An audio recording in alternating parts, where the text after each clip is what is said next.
What is up, everyone, and welcome to Whale Project Showcase. Today, we're featuring Pixel Dragons, a Web3 collectible project that's bringing gacha-style hatching, elemental dragons, and gaming integrations to Ronin. Joining us today are the creative minds behind the project, LUUU, a Web3 gaming creator and content creator, guild leader, dragon lover, pixel extraordinaire gentleman, as well as ROB LEVY, a friend of the whale community, artist, animator, and founder of the infamous Dizzy Dragons project. Gentlemen, thank you so much for joining us today. Hello guys, great to be here. Yeah, thank you so much for having us, man. What's up, whale community? What's up, Rob? I know I told everyone you were on the lam, escaped from prison, something like that on your way, making it in a rush on the subway to get out of work. We appreciate you hopping in with us. As you know, you did a lot with the whale community, a lot of our improv art. Obviously, we were with you for a lot of your project launches through the last cycle as well. So people were excited and asking us actually about what is this new project that they saw kind of murmurs about on your Twitter and on your Discord. So excited to have you both on to talk about it a little bit. Before we move further, there are some people that may not know either of you. So if you just give me a brief introduction on yourselves. Yeah, I'll just start. What's up, everybody? I'm Rob.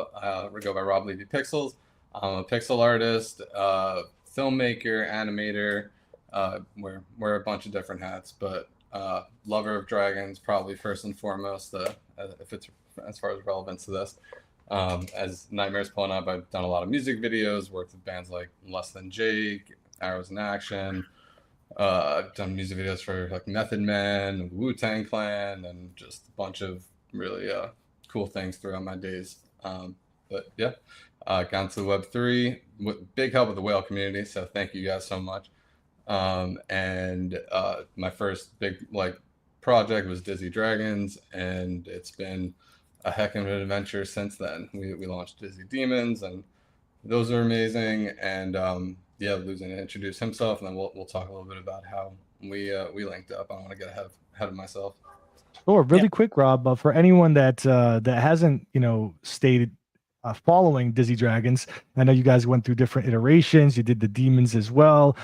We saw kind of a migration to focusing on your community and what you were doing with gaming. A lot of stuff in pixels. I know I've gotten invites to lots of random parties. You guys doing it up both virtual and in IRL, it seems. If you could just give like a quick synopsis on kind of what has gone on since then and where the project is at. Well, one quick thing I have to add, I have to talk about this, is not only did you make Dizzy Dragons, but you had a lot of other projects as well. One of the dopest ones, by the way, is the Pixel Myths, which this legendary Hades happens to be in my collection. One of the illest one-of-ones that you've ever made, and I'm super proud of it. Dude, such a flex. When you post that in the Discord, I would just, it brings such a smile on my face. Yeah, Pixel Myths was like my first proper collection. And yeah, love them to death. And anybody that has one is a legit OG. So yes, indeed. But a couple of people that haven't stayed in touch, like on your Discord, were like, hey, what have they been up to since? So if you just take a minute and just kind of say kind of where the dragons are at. Yeah, totally. I mean, like you mentioned, we kind of I don't want to say pivoted, because I feel like Dizzy Dragons has kind of been an ever evolving, where are we going to take kind of the community and the IP next? And I can only do so much, so really just trying to focus the energy kind of where I think it's best suited. And recently, or I would say for the last year at least, if not more so, I feel like a lot of the focus has been on growing our community, specifically within the Pixels game community. And we have a Dizzy guild there, and that's I feel like that's where a lot of our community has been growing over the last couple of years during the bear market, where obviously we've seen a lot of projects that launched around the same time we've launched kind of phase out, and we've just been trying to find ways to actually engage with the community and have something of significant value to offer, not value money wise, just value as far as being a really good community with great people, and yeah, just kind of rocking that reputation. And yeah, I feel like that's pretty much the gist of that. Does that kind of answer the question? Sorry. Yeah, no, super dope. I will say that, unfortunately, I don't have the bandwidth to be as connected to all of the projects that I've, touched on through the years, but I proudly still hold my laser eyes Dizzy among other things like the Pixel Myth. So thank you so much for the catch up. Lou, would love to hear a little bit about yourself as well. Yeah. So I've pretty much started in gaming, working in gaming and esports, yeah, almost 10 years ago now. Initially, I got into this content creator, then had a long journey with esports teams, and now I'm working for a social media influencer agency, but also running some other projects on the side. And earlier this year, I got back into crypto gaming. So I initially checked out X Infinity, obviously during the 2021 era, and then things slowed down a bit. And I was always keeping an eye on crypto, but at the beginning of last year was when actually my best friend sent me the referral code for Pixels Online. And that's how I think already on the second day I was like wailing into it and buying in-game currency and stuff, and yeah, I got pretty much hooked. And so yeah, pretty much the whole last year, whenever I wasn't working or sleeping, I was doing stuff in crypto gaming. And I thought if I spend so much time, I might as well also get back into doing content, because I think there's a void for Web3 gaming content creation. There's like lots of demand for content guides or in general just gameplay, and we don't see that much of it. So I thought it's definitely something that I should do, that I also want to do. And yeah, it's also very beneficial in like play to earn games where you have referral systems, or just having a community is very powerful. So Right. that's kind of like my main drive and motivation in this space, to build and grow communities. That's also something I've done over the past 10 years in outside of Web3. And yeah, that's kind of what gets me excited, and what I also want to further push with the Pixel Dragons. Yeah. That's super dope. I don't know if you're familiar with our project, but our founder, Whale Shark, is one of the OG NFT collectors kind of early on in the space, and kind of really took a position and said, "Hey, we think this is the future." And I think his first purchases, right now we have one of the the most premier collections of NFTs in the world. Depending when you would value it, right now 40 something million, at peak during the bull last time 150 million. But it was really us just saying, hey, this is super dope and we think it's the future. I think his first purchases were 1 million Gods Unchained cards, and I think we own 2 of the 3 mythics, right? The very first mythics that were ever made on Gods Unchained. So Web3 gaming was kind of in our roots of our interests here. And interestingly, he kind of got disillusioned a little bit with the PFP WAGME stuff that happened with NFTs last cycle, and went back to really focusing on Web3 gaming. Like now he's live streaming in Twitch pretty consistently. He's on his other social media. He hates Twitter, but he's on Focus talking about gaming, and he went back to that as well. So can definitely feel the love. Question for you. Coming from, so I'm curious, you focused on pixels, which I think is interesting for the game that really caught your interest in Web3. What was your esports background? Like what games were you focused on playing or making content for Web2 esports? So I was pretty much always playing everything out there during my time in school, and maybe not to the advantage of my grades, but what really got me into competitive side, besides playing like some local LAN tournaments and stuff in Counter-Strike and those games, was Hearthstone. So that was like the Okay. first game with like a very good ladder system. You didn't need to, I don't know, sign up for any third-party platform, and you could just play by yourself, so you didn't rely on a team. So I got top 20 in Europe in the first season, legendary, but got frustrated a bit with the RNG elements in Hearthstone. So I pivoted more to the indie card games that came up during this era. And I was pretty successful in one game called Farrier. Very niche, but during the peak times also, I think they had like up to 10,000 daily active players, which was very good. And yeah, I used to be the #1 prize money winner in this game, and started actually streaming that because people were like, hey, you win these tournaments, we want to see your gameplay. And that's how it started for me in 2015. Yeah. And yeah, then I got like partnered pretty quickly, I think, in the first half year. And after that, I was always into FPS games, and on day one I checked out Fortnite, and I got really hooked and became part of the early esports competitive scene in Fortnite. Participated in many LAN tournaments, also won a few. And yeah, at some point I was just like too old to keep up with the young kids, and it became more about like doing all these crazy fast moves. And I switched to the management side, started or founded an esports team. Was also pretty successful with that. We actually won the European Championship 4 times during my time there, and from then on got more into the influencer social media business. And yeah, now I'm with an influencer agency, one of the top agencies in Germany, and yeah, also doing some other projects on the side, but that's pretty much how I ended up here. Dude, I don't know how many flexes can be dropped casually. Like the density of the flexes there was absolutely ridiculous. So thank you for that context. Clearly, someone not just because I get the impression that there are some fly-by-night Web3 influencers that you know don't really have the full context, and you know sometimes there's always a carrot financially that sometimes people you know work towards, but I always love to see the authenticity, and clearly you bring that. So appreciated the context there for sure. Let's talk about Pixel Dragons. So you gave me a bit of your background, both of you.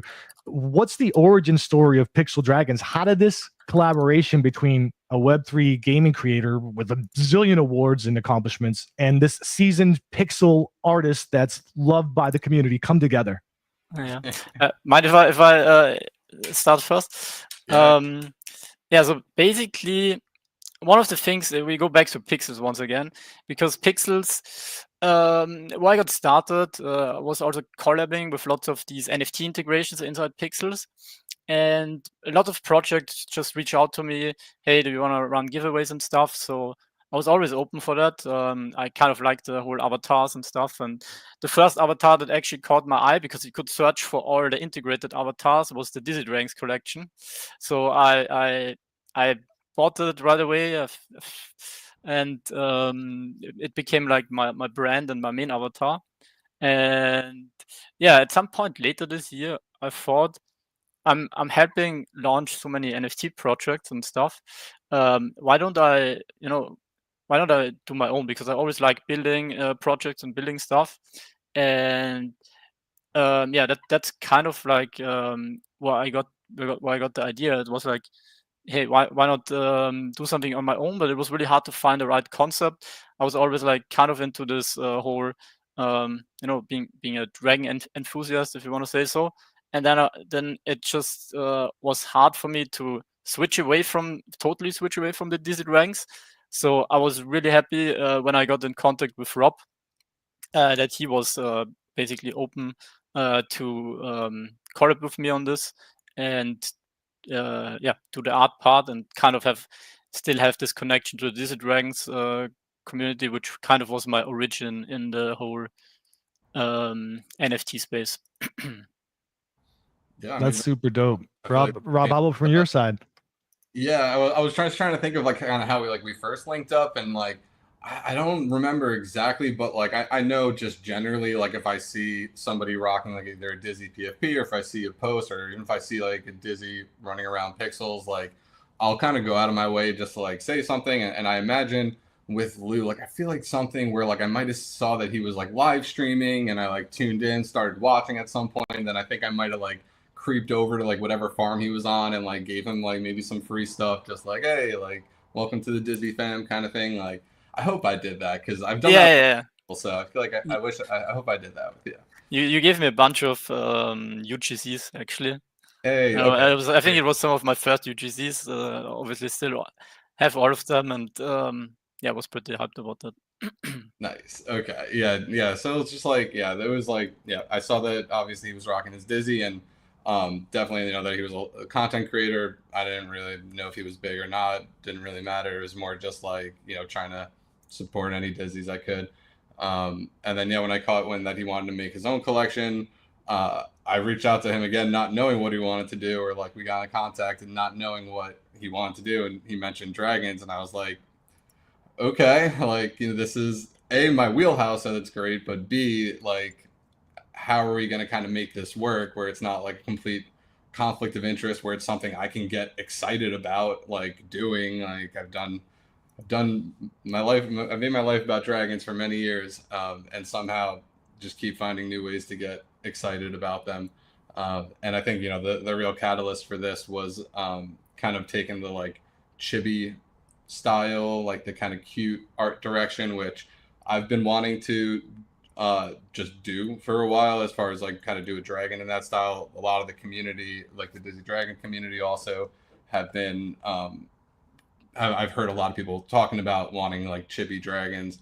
And yeah, I just thought kind of this was a great opportunity for that. So that was kind of like the first kind of, I feel like once we hit that point, like we were talking for a little while, kicked around a bunch of different designs and like base models. Like we must have gone over at least close to 20 different base models of different sizes, not babies, walking on 4 feet, not walking on 4 feet, like whatever.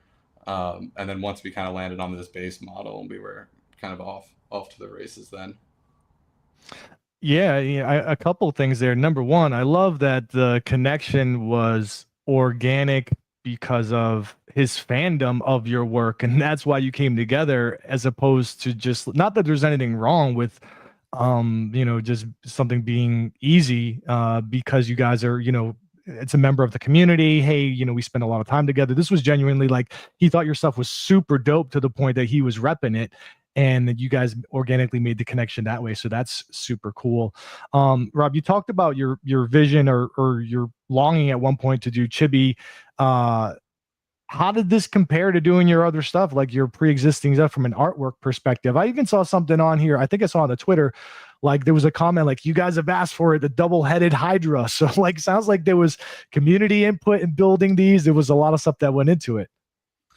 Yeah, I feel like it really, like, as far as getting the community involved, that we did so more towards the end. We actually did a live stream that was, very much inspired by what we used to do together, the like a pixel improv. Basically, we just took ideas from the community during a live stream, and we made like a one-of-one based on that. But yeah, I mean, generally, I feel like they're really, other than kind of like whatever I had in my mind, like kind of like, oh, this would be cool, this would be cute. I really would say that most of the kind of creative direction started when we like started talking. It's not like I really brought too much from my background. There was one project in particular that was element based, that like I had kicked around and put on the shelves for a while, that like when we first started talking, like I shared with Lou as kind of like a potential direction we can go in, which we didn't end up taking. But B, also to kind of let him know, because it was his concept to go with like the elements as kind of the base models. So once I heard that, I was like, oh, I've actually cooked on this idea for a while. Like I get elements, like I understand the concept very well. And again, I think that was the starting point of the creative direction. Yeah, random aside, I don't think I'm that old, but I'm OG enough to remember one of these toys I thought was super dope as a kid, called Battle Beasts. If you guys aren't familiar, I may be a little bit older than you, but they were all these cool animal figures with dope weapons. And it was like fire, wood, water, and you would like they had like I forget what those heat stickers, right? So it's totally black. You put your thumb on it, it reveals the element, and that's how you end up battling. Anyway, any gacha, I'm already in, but a gacha plus elements, you guys are killing me. You're killing me. I gotta go find some more funds for how much I've been allocated, by the way, onto the space. So it looks like some great allocations for partner communities, and we'll talk about that in just a minute. But Lou, as a Web3 gamer, How did your experience in games like Pixels kind of shape the idea for what you wanted to do with this collection? What did you pull from things, and what was the inspiration? Yeah, so in general, my idea, especially with this initial collection here, is to thrive on interoperability and also integrations. So just to connect with as many communities in the space that I personally like. So it's like very much also a personal passion project for me. So I'm in contact with like lots of the gaming founders of the games that I play. And we have quite a few also partnerships coming up with them, which is exciting. So it's just yeah, makes sense to me that we have some of them integrated with partner trades. For example, in Pixels Dungeons, you have like pickaxes. So we also have a pickaxe as a trade, or yeah, pretty much with many other projects. Cambria, for example, they have here you saw the baton, which is also an NFT, and yeah, kind of those things I think are really cool for specifically this collection because it's like very playful and like not so much about being super serious, but more about yeah, bringing lots of colorful elements together. Very cool. One of the cool things that people have been talking about in our community is the aspect of it's kind of a gacha style egg and a hatching. Could you guys talk more about kind of the mechanics of the projects, just the basics? Are people going to mint eggs and then they hatch later? How does the elemental aspect kind of play a role in this? Yeah. So I'm not sure if I haven't really announced it full details publicly yet, but the idea is to have obviously a hatching period, so you mint the eggs, and after that, I'm sure some people will want to collect more, especially based off the element that they like. So that's what I think is pretty cool. If somebody says, "Hey, this element I like the most," and I can just keep stacking up and sweeping fire eggs if you want to fire a dragon. Um, and yeah, the idea is to combine it with also some special rewards. We have, I don't think we have shared this yet. No, we haven't shared this yet, but probably coming tomorrow. The hero hatchlings, which are, yeah, the most exclusive one of ones, uniques, and they will be distributed for some of the top egg holders. And yeah, more info on that we're gonna share soon. And yeah, that's kind of the idea, to have an exciting phase leading up to the reveal. Cool. So you mentioned that there may be some of these as rewards. Can you break down the rarity structure here a little bit? People mint the eggs hatch, and you can Yeah. spawn a basic. It looks like mythics so have some rarity as well. Yeah, so it's pretty simple. We have 8 elements and 8,000 total dragons, so 1,000 of each element. And out of these 1,000, there's 10% mythics and 1% is unique, which is a 1 out of 1, which is customly made by Rob.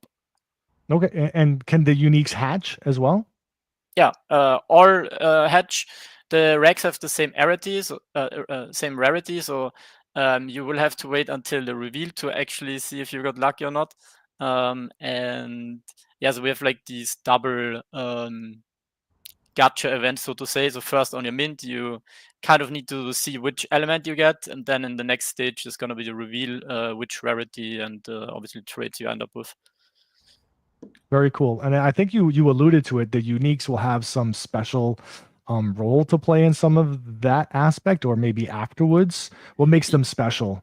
Yeah, so the idea is just in general to have more of an exclusive group that can be rewarded with airdrops via snapshots, right? So obviously, whenever we plan and build projects in the future, every dragon is gonna have access to that. But yeah, if you have the higher rarity, then you will obviously also get the better perks. Very cool. Will holders of these be able to interact with their dragons more than just collecting? Are there any surprises in store once this goes live?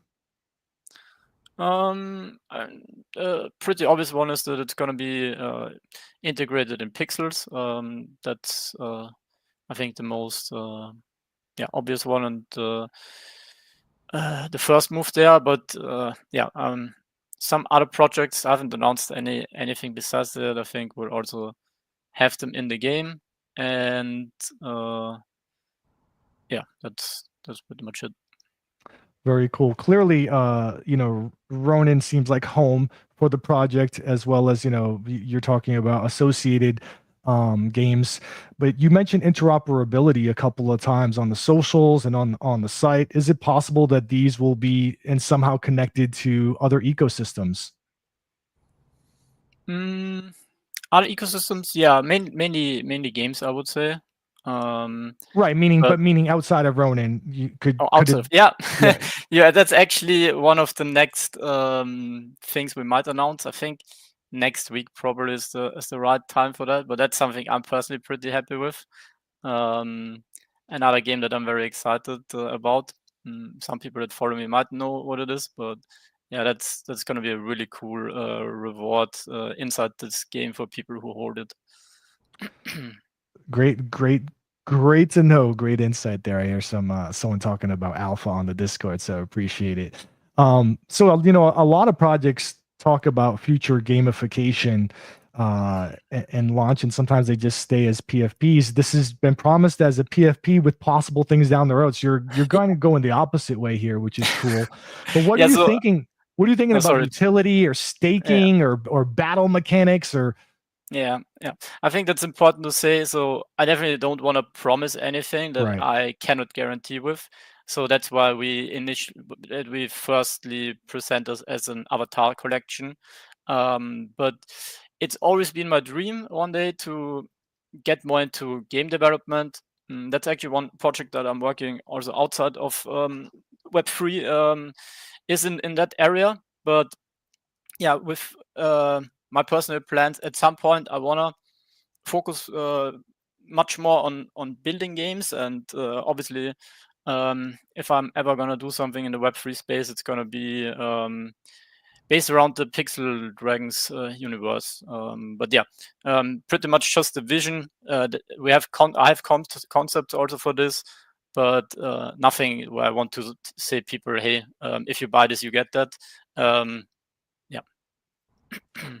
Rob, talk to me about the hats, the hats that can morph these dragons into other animals here, because it's super cute. But is there more intent and purpose? I especially appreciate the whale version that I was able to use here in some of the promotional materials. But yeah, talk to me about the hats. Yeah, dude, aren't they so fun? They're so cute. I had to do them. I don't know what the initial spark or inspiration was. I just love the idea of them. I've done them like kind of randomly. I've never made it a trait in any of my previous collections, but I feel like I've probably put a like Pepe hood on everything I've ever drawn. Like that, I love that the hood idea. And when doing this, like I don't even think it was kind of on the initial list. Like it was something that like while I was doing the traits, I like did one, or I might have messaged her like, hey, how do you feel about like, an animal hood? Like maybe the bear was the first one I did. And then very quickly it was like, oh yeah, we actually have like 10 now. And then it just never stopped. Yeah. And what I like about them is that they all kind of connect with the crypto space, right? Like you have the bull, you have the bear, then the whales. Like those are all very popular animals in the space. Yeah, I definitely like pixels being like kind of a big I guess reason for this existence at the moment. To I don't know how else to put it. The reason why we linked up, big utility. So like all like kind of the farm animals, like I just thought would be amazing to have like running around in the pixels world. So it's kind of like a farming game.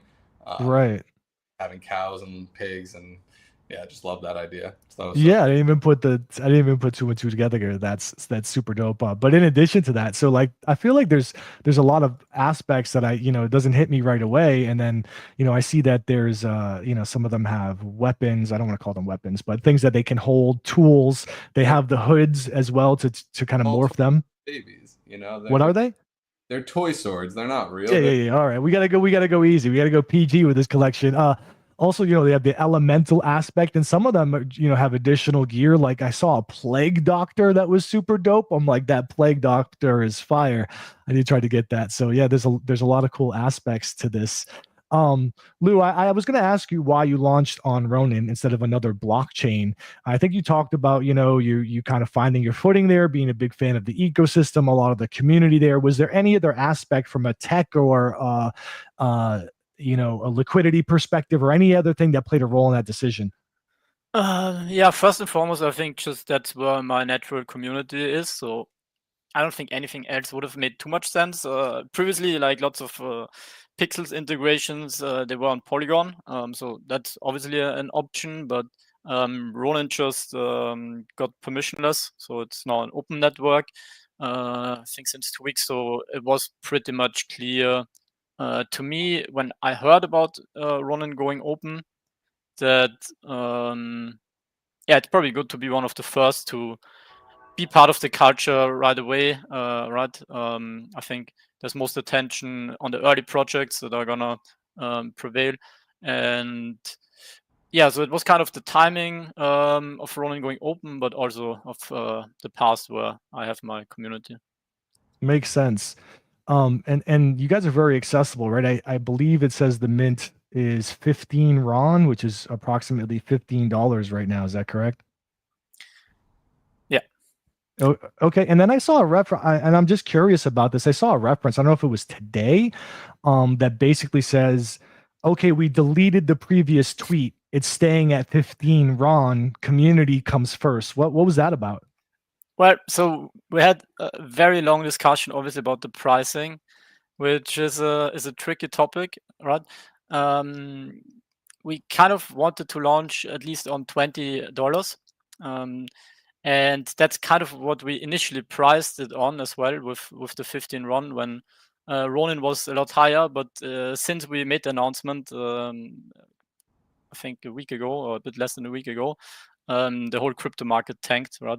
So kind of we were playing with the thought of repricing it in Ronin and making an announcement, but it got incredibly bad feedback. So I think within a minute there were 10 messages. Hey, you can't do that. Stay to your word. And yeah, what was giving some really negative vibes that we obviously didn't want to have. And yeah, that's why we basically put out that other tweet. But of course, it's also lots of work, and maybe also Rob wants to go on this from the artist perspective, who's obviously also affected. Yeah, no, I mean, you pretty much said it all. It was really like, and like, because I woke up to kind of the whole like storm already like happened and passed, and I was just like, whoa, what just happened? And yeah, like I feel like I was honestly just a little upset with kind of the reactions to it. Just like it was very much like, you're extractors, like scammers. What are you doing? And we're like, guys, like, well, look who you're talking to. Like, I've been in this space since 2021. I've done nothing but try to live my life by the best morals I can, and just grow a community based on authenticity in a Right. space of complete scammers. And Yeah. LUUU is literally, I can't vouch, I wouldn't vouch for anybody, but if I'm gonna vouch, like, LUUU is coming from the same mindset. He's here day in and day out. Like, that was the only thing that upset me, where I'm like, guys, like, this has nothing to do with extracting. Like, we're literally like, we from day one tried to price it as low as possible because we don't want it to rip off our community. Like, we want it to be affordable. At the same token, like, we have to make it worthwhile. Like, for me as an artist, for spending, I've already probably put close to 4 months of work into this, and we still have work to go with animations, and LUUU is the founder of this project and going to continue to bust his butt working on it, and that's what the community should hope, and they should hope that he's incentivized. So yeah, I mean, like, now I feel like I'm getting a little too deep in it, just because, like, as a founder and as somebody that's been in this space for a long time, again, like, that was something that just personally upset me. But I guess I shouldn't be surprised, in kind of the crypto space, I guess. Yeah. I don't know. I shared the same reaction. I was personally like very shocked and like also very sad. Kind of like I really wanted to create something, you know, positive with value, and that's also when Ronin turned permissionless. They actually started with a meme coin launchpad. Lots of people were launching their own tokens, and I just like to be in everything involved and, you know, participate. So I had plans of also doing my own token, but I ended up after the first day seeing kind of, you know, like how it pumps and dumps, and I immediately was like, yeah, this is not something for me. Like there's no nothing positive comes out from this, so I'm staying away from that on purpose, even though like I had so much interest. Like people, I was getting spammed by whales, hey, send me the contract address, whatever, but I stayed away from that just to focus on this project and maintain the integrity.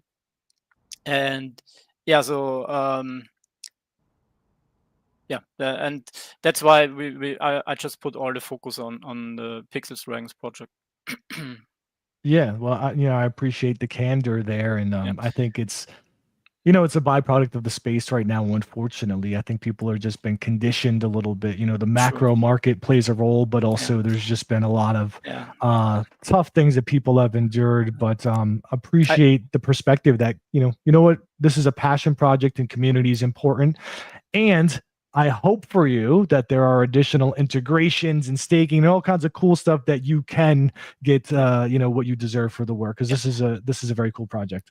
Just to add one more thought, I think the main problem, and that was probably like on my side due to the inexperience in the space, was giving out the mint price too soon and also giving it out in Ronin. I think that was the big issue. If we just said, hey, we're launching this for $20 and had held back as long as possible, I don't think that would have been a problem at all, because the hype is really big behind it. But yeah, I think with community it can also go just as fast in the opposite direction if you kind of acting not in at least their perceived interest. Yeah. Well, I hope that there's a catalyst that comes along and makes that Ronin worth that $20 and makes it up for you quickly. We can all wish for that and hope for that for everyone's tokens that they're holding. Like you mentioned about your community, and I noticed here kind of the generous allocation I had. I must have a decent amount of partner NFTs as well. Talk to me a little bit about how you're building engagement and excitement around the project. I'm seeing a lot of people tweeting about it. I'm seeing a lot of other communities talking about it. Yeah, so that's just from my experience in this space. Or in general, social media is you need to collab with others in order to get some initial exposure. That's why with the marketing strategy, it was very important just to tap into all the communities, especially the ones that we like, and also gain some attention from their end. Where for the distribution, I was running close to 300 partner giveaways to distribute the whitelists. That was also quite an adventure. And yeah, basically just bringing also communities together was kind of the idea behind it. I would assume you guys are over allocated. A tiny bit. Like we were on purpose doing the guaranteed whitelist spots. So it's 7,600 and we're like 10%, a little bit more over it, which I think shouldn't be a problem, but we definitely wanted to make sure that everyone gets to mint. And after that, the first come, first serve, basically choose some of the top Ronin projects that all have a chance as well. Yes, I believe I have a Genkai thanks to my boy Radkey. If you're listening, thank you, brother, for getting me in there in addition to what I already had. Very cool. I would assume, knowing that there's a mechanic relative to the elements that you have and how many you put together for the next evolution, that a lot of people will be interested in max minting. So I'll be watching this, very intrigued to see what happens with the mint. I had another question though, relative to your collaborations clearly here for the Mint, which is on Saturday, by the way. I've talked all this time without even getting into the Mint specifics. The Mint's on Saturday, guys. So be sure to grab the link if you haven't. We'll drop it in our Discord and our socials as well. But the Mint is on Saturday once it hits public, or possibly you are already allocated because of some things that you may hold. But talking about community, building engagement, you have collaborations and integrations clearly planned. Do you have any other upcoming partnerships that you could possibly key us in on, even if it's beyond the scope of a whitelist or a gaming integration? Anything else that you've been working on or chefing, even if you can't give specifics? Yeah, so the plan was kind of to do most of that after the Mint, actually, to hype even up more the hatching phase. But we will have some projects connected to Pixels, also giving some memberships. And yeah, when it comes to the games, there's 2 that are basically done. And I think we'll also share that next week. Yeah. Very cool. I did have a couple of questions from the audience. Before I get to those, I wanted to make sure is there anything coming up after the launch that you want people to be aware of, or to maybe keep top of mind? Any roadmap teasers that you could share? By the way, I was asked to ask this. There's someone clearly very interested in this, and it's like, be sure you ask this question. Yeah. So the idea is to start building with the community. I'll probably talk more about this on the Mint day, where I also want to stream and maybe show some bit behind the scenes stuff.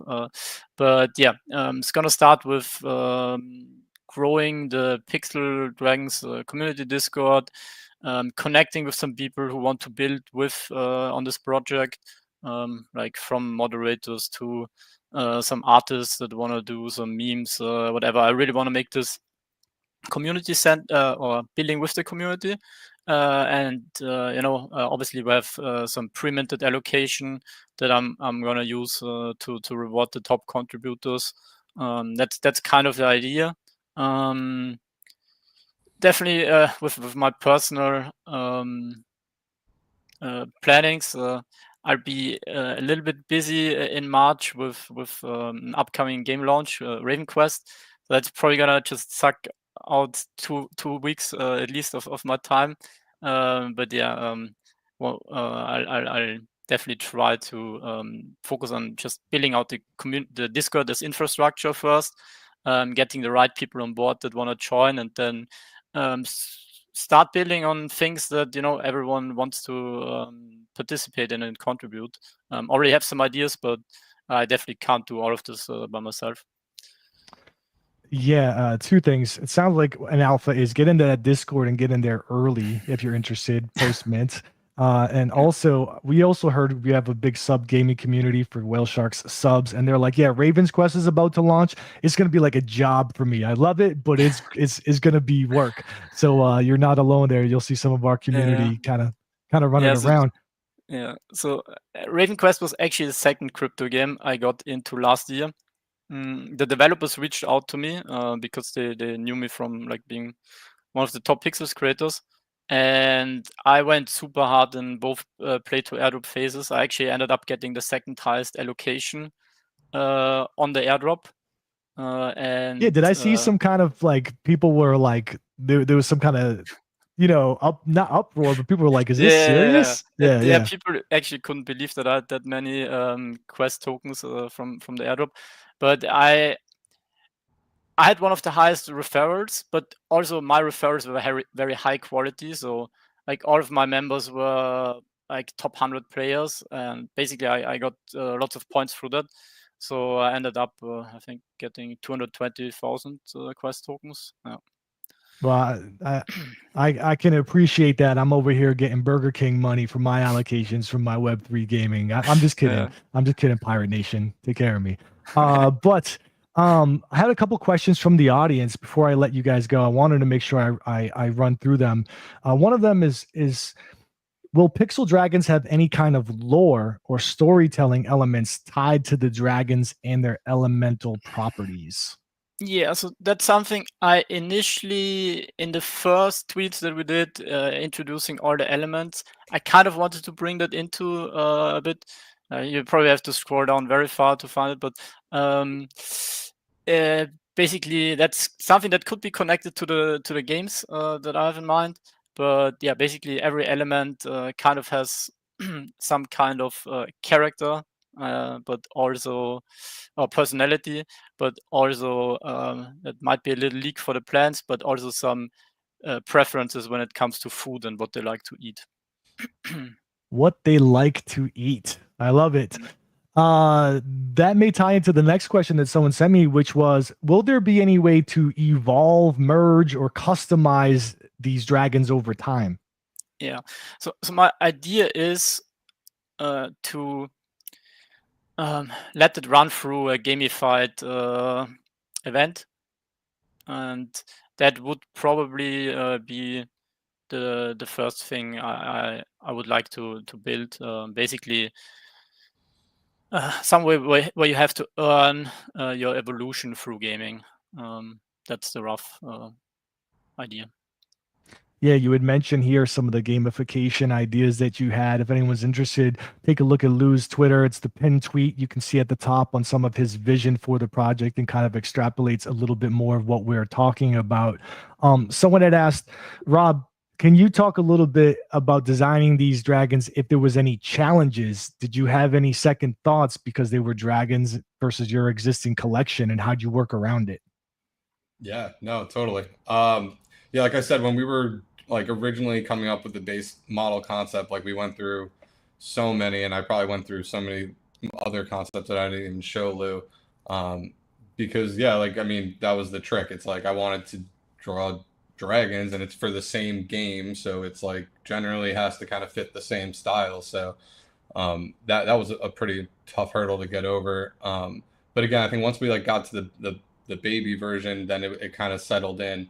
And like I mean, I know I've fiddled with like different kind of mouth, like how far out the mouth would protrude, or like what the base like eye would be, and kind of like those like little details. I'm sure I messed around for quite a bit, but like once we got the base model, like kind of basically what these naked models are, uh, again it was pretty, as an artist goes, it's kind of like you wait for kind of a breaking moment where it separates in that way, and it's like, okay, this kind of took on a life of its own. And I really think like that was that moment, and like then I got to drawing the traits, and that was also a little difficult, and I was leaning on Lou a lot just to like kind of at least provide me with a decent list of traits that we can do that way. Like I've done multiple collections at this point, and I did not want to just copy and paste traits from my other collections into here. Just I needed to keep it fresh. I needed to get out of my head, so I really needed to like just lean on Lou to like expand that. But what's kind of great with working with people, it's like once kind of if I get an idea from him, I get that idea, and then I get 5 other ideas to go from there with, and then it kind of just keeps evolving from there. And honestly, like as an artist, it was definitely a lot more free to work on this with Lou than rather like a Dizzy project where I am basically kind of making a majority of the decisions. All the decisions on my own, and artistically it's like I'm just overthinking things and whatever. And like this was really a great opportunity to just like kind of throw any ideas I had at the wall, and like anything that was what I thought was halfway decent, Lou would be like, I love it, that's amazing, keep it, let's go. Yeah. So that's kind of how we ended with, like there's hundreds of traits, like so many traits, and we could have had so many more. Like it was so hard getting the list down to something reasonable. The one-on-ones too is like another kind of really hard battle for me, because it's like once I start looking at these, then like they kind of, again, like they take on a world of its own, like identity of its own. And like I just kind of see the world, and it's like this is my one opportunity to kind of design things using this model. And once I get into one-on-ones, it's like I can do anything. Like there can be crazy, like cool ones that are like references to like pop culture. Like we have plenty of those where we can just do crazy, cool, unique designs that, you know, are just cool characters that I love character designing. So, you know, doing that, it's just, it never stopped. I was like, this is my last one. And then I'd have another idea. Famous last words. I think anyone familiar with your work knows that the one of ones will be fire as well as the rest of the collection for sure. Yeah. Maybe if I can also jump in on that point, working with Rob, like for me, it was so fascinating to see him as a master of his craft, kind of. Obviously, like he really developed through his experience, like a really good system to keep up with all the traits and the generation, and using some programming to do it in, I think, Python, right? And yeah, it was always nice because I just brought some ideas and he made it happen. And sometimes I was like, am I really explaining it right? Does he know what I mean? But he always even like did it better than I had it imagined. And like it was cool kind of working together with the ideas, because we were pretty much on the same wavelength for the whole concept. You know, it was like from a from a you know, working together point of view from my side, it was like very very positive and super easygoing. Super dope. There was actually a question for you, kind of a, you know, well, actually probably not related to that, but who knows? Someone had asked, given that creating a full project from the ground up all the way, taking it to mint, was relatively new for you. What was the surprise? Any surprises for you in the process along the way?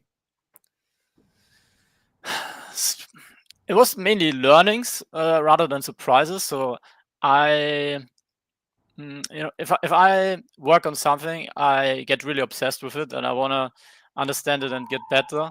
So on the art side, I learned a lot about how these collections, you know, you have your own idea or expectation of how something works, but it's like everything changes once you actually getting into it. And now also from, you know, the blockchain side, setting up the smart contract and all of that was really cool to see. And yeah, that was the most, not really surprising thing, but the new things for me. Yeah, I actually deployed my first contract myself over the past week, so I guess I'll pretend that's even one tenth of what you guys had worked on and learned over that process. The good thing is for us, maybe yeah, you've already shown it, is that we have access to the Ronin Launchpad as one of the first community projects on Open Ronin. So they have a very nice template console for developers where you can launch them. And yeah, there's like also some other projects going on right now, and I think there's going to be way more in the future. So being one of the first on this is definitely cool opportunity.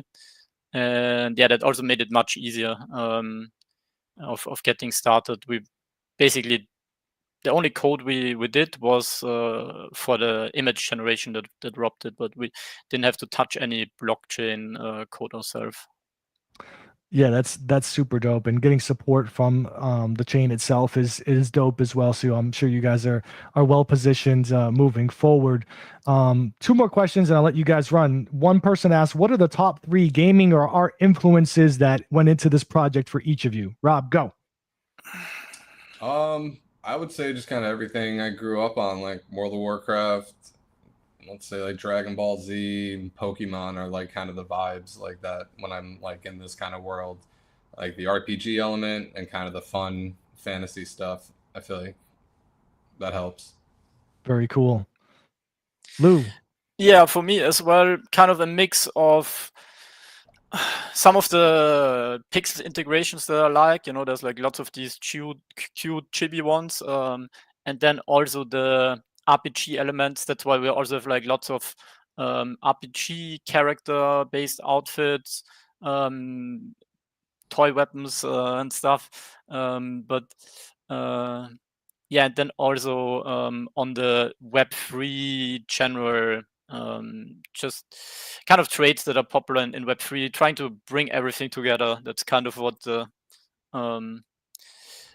whole ideas behind the project, the RPGs, the pixel integrations, and then the general kind of the Web3 space. So, yeah.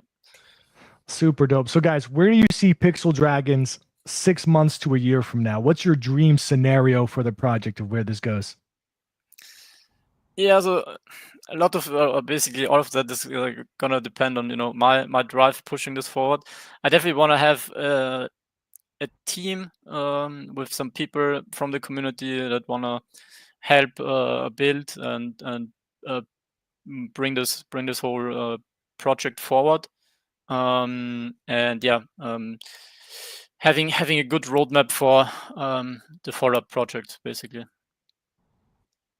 Rob, the same, or do you have some additional things as well? Yeah, no, I mean, all I can ask for, like, as an artist, like, I hope people love it. I hope, I kind of what we created is the foundation of something that can take on a life of its own, be it, through LUUU, be it through the community, be it through both, whatever, all of us. Yeah, I just, I hope this is not the end and it's the beginning, and then I'll be happy. Rob, when you make a collection like this, what's like really fulfilling to see? Like, do you love it when you see people pop it in as their avatar on Twitter and their PFP, or when they come over to your Discord community? What's kind of like yeah, that's super dope. I mean, the easy answer is all of it, but like, like kind of the things that make me like, giggle inside or have the butterflies, like, in the game Pixels, if I'm just playing or, just, whatever, I'm in the world and I just see a Dizzy Dragon running by or a Dizzy Demon running by. And honestly, when I don't even know who they are, it's even cooler. If it's like right, recognized in Discord, I'm like, oh, what? Like, that's amazing.